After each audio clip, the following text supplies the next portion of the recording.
दोस्तों, आज की कहानी आपको एक ऐसी दुनिया में ले जाने वाली है जहां डर, रहस्य और अद्भुत घटनाओं का संगम होता है।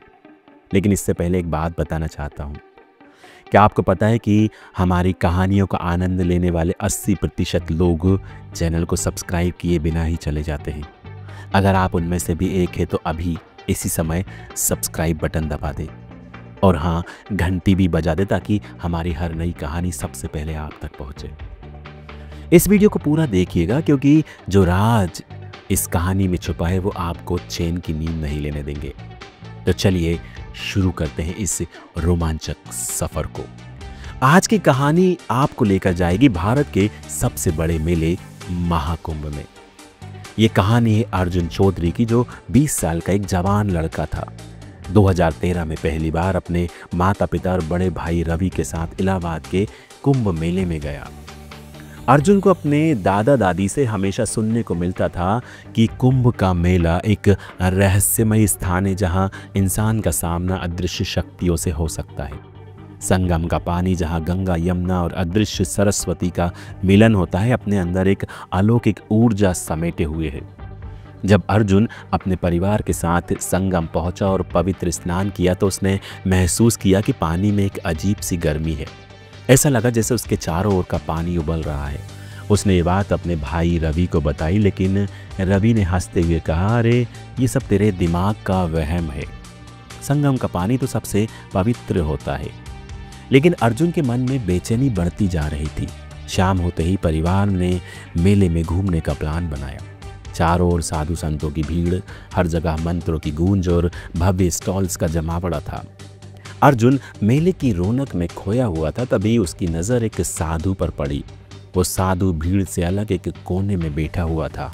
उसका चेहरा आसमान की ओर था, आंखें सफ़ेद जैसे दूध और होंठ किसी अनजान भाषा में मंत्रोच्चार कर रहे थे। अर्जुन को उस साधु की ओर अजीब सा खिंचाव महसूस हुआ। उसने अपने भाई से कहा कि रवि, चलो देखते हैं कि ये बाबा क्या कर रहे हैं। रवि ने उसे मना करते हुए कहा कि उन्हें तंग मत करो अर्जुन, वो अपनी भक्ति में लीन हैं। लेकिन अर्जुन ने उनकी बात नहीं मानी और उस साधु के पास चला गया। साधु अभी भी ध्यान में थे। अर्जुन ने उन्हें 2-3 बार आवाज दी, लेकिन उन्होंने कोई जवाब नहीं दिया। अर्जुन को ये मजाक करने का मौका लगा। उसने पास पड़ी एक लकड़ी उठाई और साधु को हल्के से छुआ। अचानक साधु ने अपनी आंखें खोली।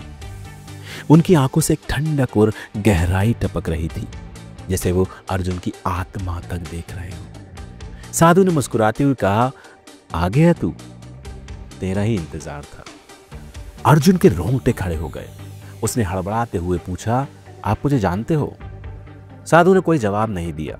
उन्होंने अपने गले से एक माला उतारी और अर्जुन के हाथ में रख दी। ये ले, साधु ने कहा, और रात को इसे पहनकर सो जाना।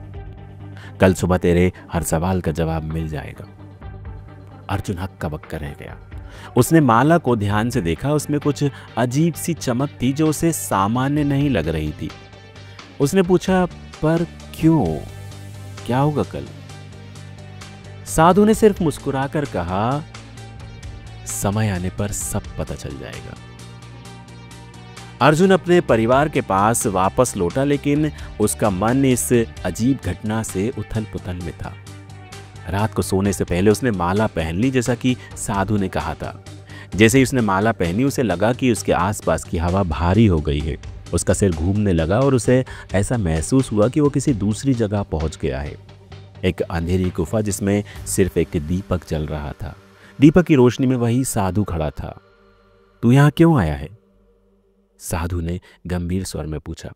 अर्जुन ने कांपते हुए कहा, मैं तो कुछ समझ नहीं पा रहा, ये सब क्या है? साधु ने कहा, तेरे आने का समय था। अब तुझे अपने भाग्य को समझना होगा। जो तूने छेड़ा है वो तुझे छोड़ने वाला नहीं है। अर्जुन की आवाज लड़खड़ाई। क्या छेड़ा है मैंने? साधु ने उसकी ओर इशारा करते हुए कहा, संगम के पानी में तूने जो गर्मी महसूस की थी ना, वो तुझे बुला रही है। तू एक ऐसा दरवाजा खोल चुका है जिसे बंद करना अब तेरे हाथ में नहीं है। अर्जुन का पूरा शरीर पसीने से भीग गया। उसने साधु से विनती की, मुझे मुझे मुझे जाने दो, मैं कुछ गलत नहीं करना चाहता था। साधु ने गहरी सांस लेते हुए कहा, अब तुझे सच का सामना करना ही होगा। कल सुबह जब तू जागेगा तो तेरी जिंदगी बदल चुकी होगी। अर्जुन ने गुफा में चारों तरफ देखा, लेकिन वहां से निकलने का कोई रास्ता नहीं था।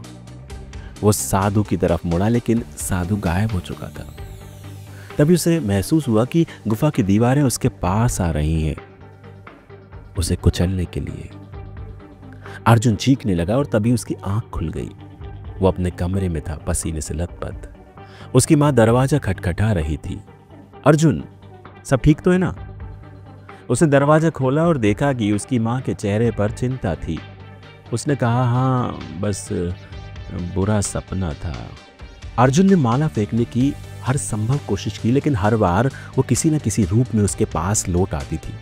जिस रात उसने माला अलमारी में देखी थी, उसके बाद से उसके अंदर एक अजीब सा डर बस गया था। उसने इसे अपने भाई रवि को बताया, लेकिन रवि ने उसे इसका वहम बताकर नज़रअंदाज कर दिया।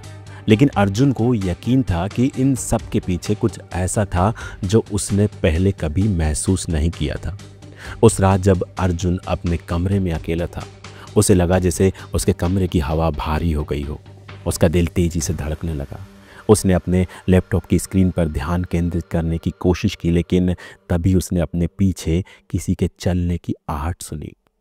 धीरे धीरे उसने सिर घुमाया, लेकिन वहां कोई नहीं था। उसने राहत की सांस ली और सोचा कि शायद ये उसका भ्रम है। लेकिन जब उसने दोबारा लैपटॉप की ओर देखा तो स्क्रीन पर कुछ अजीब सा दिखा।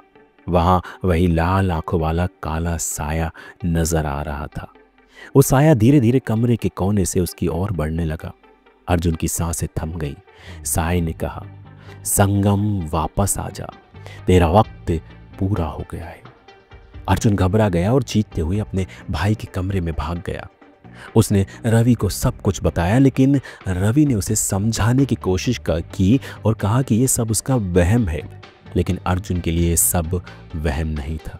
उसने तय कर लिया कि अब वह इसे और सहन नहीं करेगा और अगली सुबह बिना किसी को बताए वो बस में बैठकर इलाहाबाद के लिए निकल पड़ा।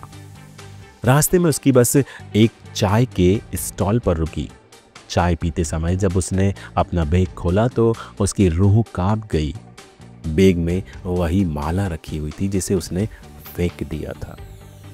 अर्जुन को अब यकीन हो गया था कि वो माला उससे किसी भी कीमत पर पीछा नहीं छोड़ेगी। उसने ठान लिया था कि अब वो महाकुंभ में उस साधु से मिलेगा और उस रहस्य का अंत करेगा। सफर के दौरान उसे बार बार ऐसा महसूस होता कि कोई काली साया उसकी बस के आसपास मंडरा रहा है। अगले दिन सुबह अर्जुन महाकुंभ पहुंचा। मेला भीड़ से भरा हुआ था, लेकिन अर्जुन का ध्यान सिर्फ उस साधु को ढूंढने में था। घंटों की तलाश के बाद वो साधु उसे वही कोने में मिला जहां उसने उसे पहली बार देखा था। अर्जुन उनके चरणों में गिर पड़ा और फूट फूट कर रोने लगा। साधु ने अपनी आंखें खोली और गुस्से में बोले, तूने मेरी तपस्या भंग की थी, अब तू इसका दंड भुगत रहा है। अर्जुन ने रोते हुए उनसे माफ़ी मांगी और उसने कहा कि मुझे नहीं पता था कि मेरी गलती इतनी बड़ी हो जाएगी, कृपया मुझे माफ़ कर दीजिए। साधु ने कुछ पल सोचा और फिर माला वापस लेकर अपने गले में डाल ली। जैसे ही उन्होंने माला पहनी, अर्जुन ने महसूस किया कि इसके चारों ओर का माहौल बदल गया है। वो काला साया जो उसके सपनों और उसकी जिंदगी को तबाह कर रहा था, साधु के सिर के ऊपर प्रकट हुआ। साधु ने एक मंत्र का उच्चारण किया और वो साया उसकी तरफ खिंचता चला गया। कुछ ही देर में वो साया पूरी तरह से साधु के अंदर समा गया। अर्जुन को ऐसा लगा जैसे उसके कंधों से भारी बोझ उतर गया हो। साधु ने कहा, जा, अब तुझे कोई कुछ नहीं कहेगा, तुझे कुछ नहीं होगा, लेकिन याद रख, किसी साधु की तपस्या को कभी भंग मत करना। अर्जुन ने उस दिन संगम में दोबारा स्नान किया। उसे महसूस हुआ कि उसकी आत्मा पवित्र हो गई है। उसने वहां से घर लौटकर अपने परिवार को सब कुछ बताया। धीरे धीरे उनके परिवार की सारी परेशानियां खत्म हो गईं। उसके पिता की दुकान दोबारा चलने लगी, भाई को नई नौकरी मिल गई और उसकी माँ की तबीयत भी ठीक हो गई। आज सालों बाद अर्जुन और उसका परिवार एक बार फिर प्रयागराज के महाकुंभ में जाने की तैयारी कर रहा है, लेकिन इस बार उनके दिलों में डर नहीं बल्कि श्रद्धा है। दोस्तों, महाकुंभ एक पवित्र स्थान है, लेकिन हमें वहाँ की शक्ति और ऊर्जा का सम्मान करना चाहिए। अगर आपको ये कहानी पसंद आई हो तो इसे अपने दोस्तों के साथ ज़रूर शेयर करें, और हाँ, हमारे चैनल को सब्सक्राइब करना मत भूलें। कौन जानता है कि अगली कहानी और भी डरावनी हो।